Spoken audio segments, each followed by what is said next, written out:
Yeah. Very interesting. Yeah, yeah. I like it. Yeah, yeah. What? Huh? Oh, hello, friends. Dr. Einstein here at your service. You know, friends, I was just thinking the other day about a new theory that I am working on. Yeah, you may have heard of it. Let's see. E equals...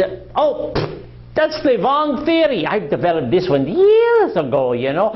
You may have read about it in the newspapers. Oh, it was the big thing at the time. Anyway, I am working on a new theory. You know, you're sitting there all day long on your big butt ski, and you're looking like you're getting a little overweight, yeah?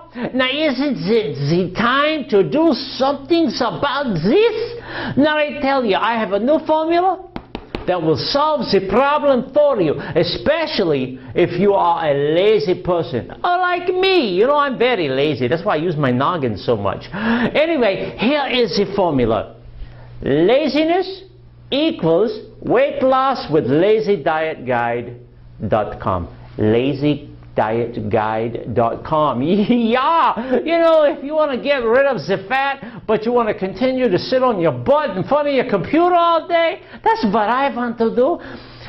Try this. You won't go wrong. Weight loss with LazyDietGuide.com. Try it today, friends. The good doctor, I will not steer you wrong.